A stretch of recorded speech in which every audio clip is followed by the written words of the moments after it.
everyone! So today I am bringing you another author spotlight. This is an author that I have read in their entirety, so I'm really excited to do this one because I don't often get a chance to talk about her.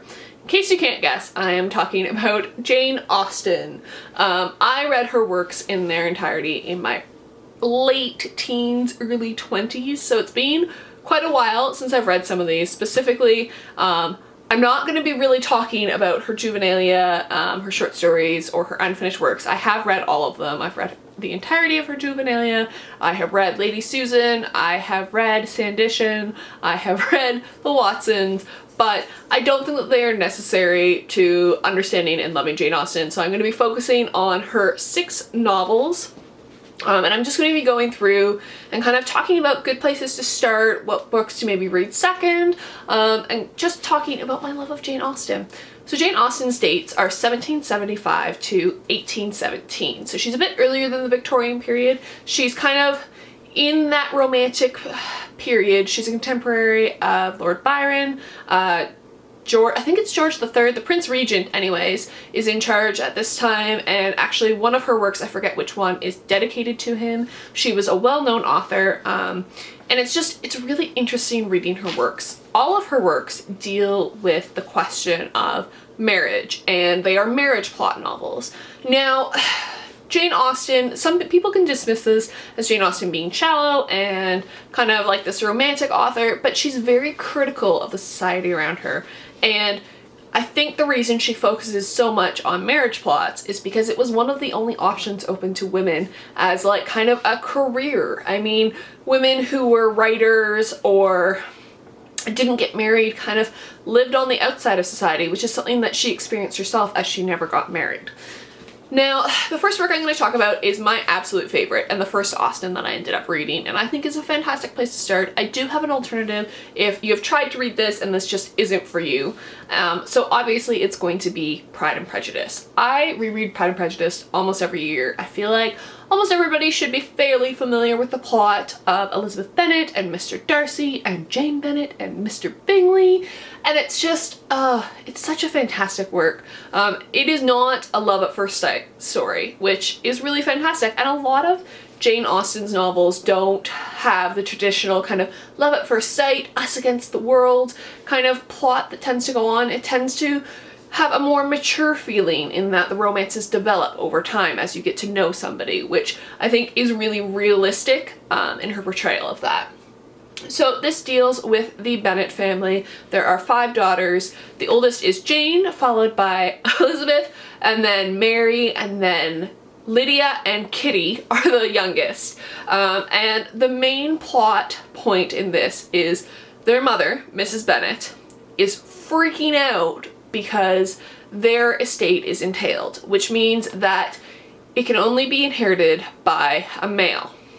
Now, because she has only given birth to daughters, this means that if her husband dies, they're going to be left relatively destitute, which is actually a huge deal. A lot of people make fun of Mrs. Bennet, but when you think about it, Mrs. Bennet has 5 daughters that she has no way of providing for in the event of her husband's death. And like, as awful as that is to kind of contemplate, and she's, you know, I mean, they're not spring chickens. Their children are in their 20s and late teens. So, I mean, it's kind of, people are like, oh, she's so ridiculous and over the top and she only focuses on marriage. But this was a really harsh reality. They're not rich. I mean, they're well off. They're certainly not, you know, they're employing servants.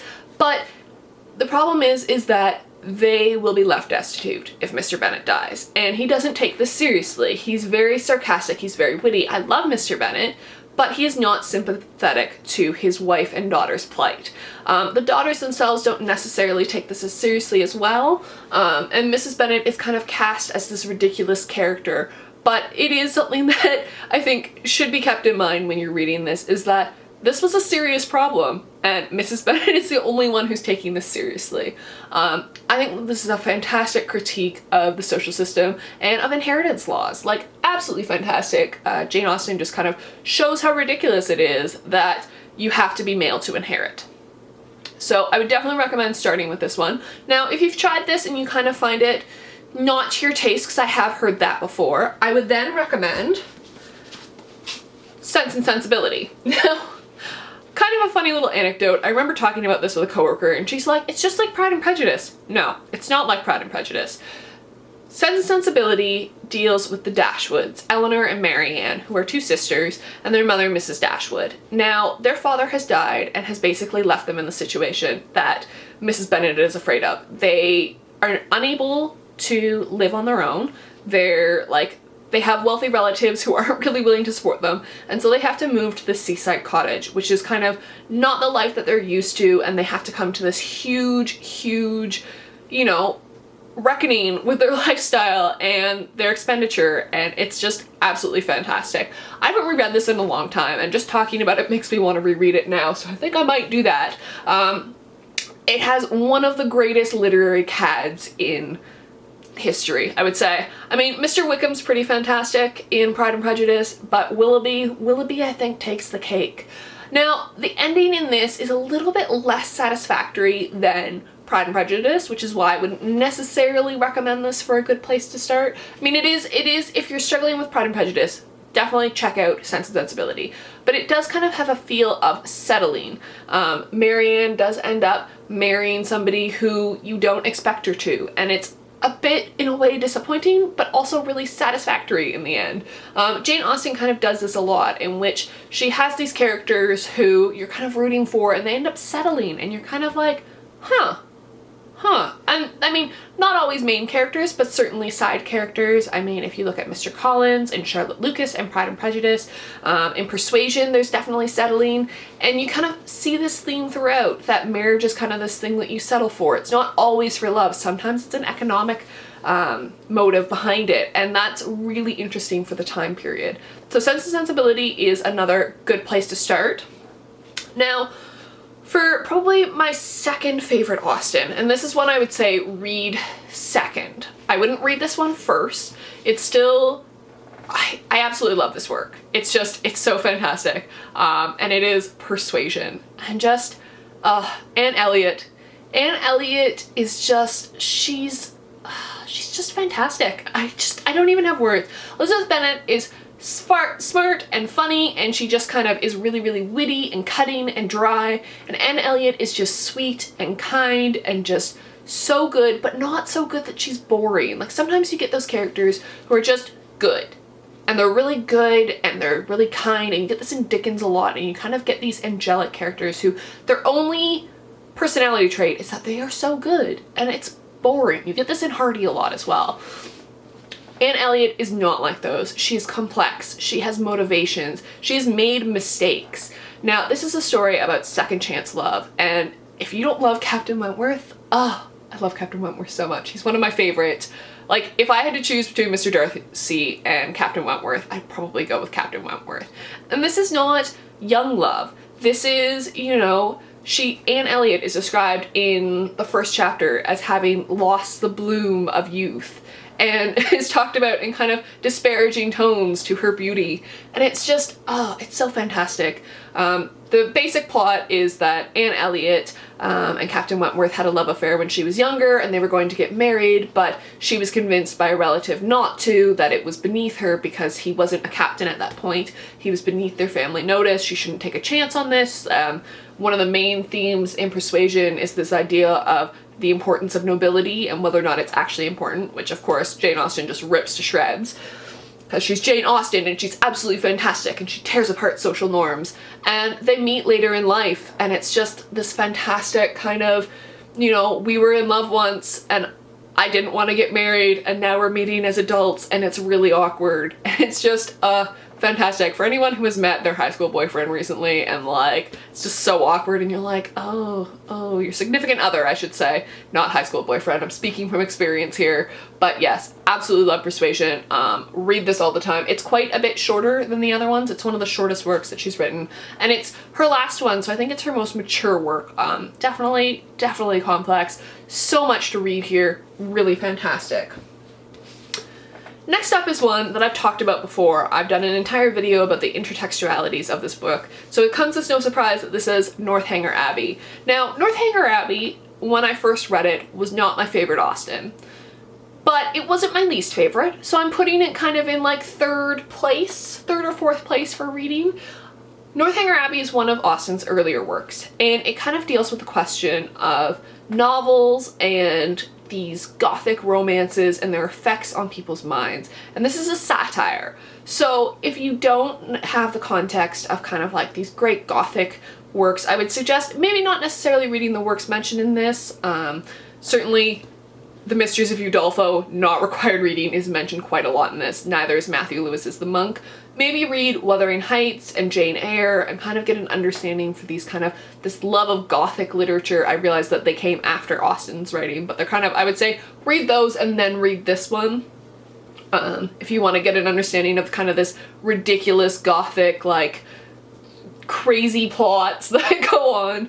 And Catherine Morland, who's the main character, is a lover of these gothic novels, and it kind of shapes her mind, and it's just absolutely fantastic. Henry Tilney, another one of my favorite Austen heroes, I almost said heroines, but just so good. Oh, especially on like a couple of readings, I've absolutely fallen in love with this. This is now probably my third favorite Austen. I just think it's fantastic. I don't know if it'll hold its third place after rereading Sense and Sensibility, which I feel like I'm gonna do really soon, but absolutely love this.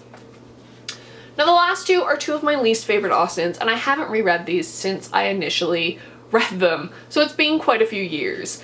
But they're still really good, but they just dragged a little bit, and ironically, they're her two biggest works.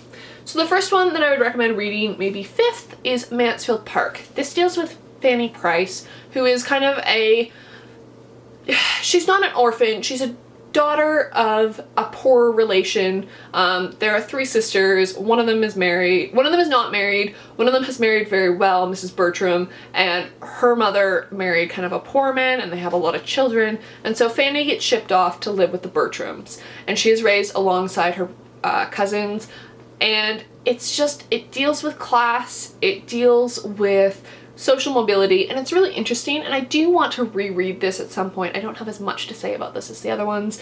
Fanny Price is kind of a wet blanket, and that's part of why I didn't enjoy Mansfield Park. She's just kind of, she's a bit of a killjoy. I mean, all the other characters are kind of having this innocent fun, and she just kind of looks down on them all because of it. She's, you know, apparently Fanny Price is Jane Austen's favorite heroine that she wrote. I mean, while it has a satisfactory outcome, I wanted her to take up with, you know, somebody else. I didn't want her to marry who she marries. But Mansfield Park is still really well written. I would definitely recommend reading it if you're working your way through Jane Austen's bibliography, but it's just, it's not my favorite. I do need to reread this at some point, but yes. And then last is probably my least favorite Austen, and I really haven't given her a chance, and I love adaptations of this work, so I feel like I need to reread this, and it's Emma. Now, I absolutely love Clueless. I think Clueless is one of my favorite movies of all time. It is absolutely fantastic. It stars Alicia Silverstone and Paul Rudd, and it is a retelling of Emma. I also really love the web series Emma Approved, so I feel like I need to give Emma another chance. Now, Emma is one of the only heroines of Jane Austen that is actually rich. In all of Austen's works, they tend to be a little bit poorer. I mean, they're not destitute, but they're certainly not the upper echelons of society. And it's interesting because it kind of changes your perspective of Emma. She's kind of this spoiled rich girl who's really used to getting her way. And I think that, especially when I read it in my, you know, early 20s, late teens, really influenced my dislike of this novel. And it's not that I dislike this novel. I'm using this on a scale of like Pride and Prejudice to Emma. Emma is the lowest. This is certainly better than a lot of other works, but it just kind of dragged a bit, and I feel like I need to give it a second chance before I fully consign it to the, you know, I'm sad but I don't like Emma. So that is my author spotlight on Jane Austen. Let me know if you are working your way through Jane Austen's bibliography, if you haven't started yet, if you have finished them, if you agree with kind of my rankings, and I will see you guys in another video. Bye!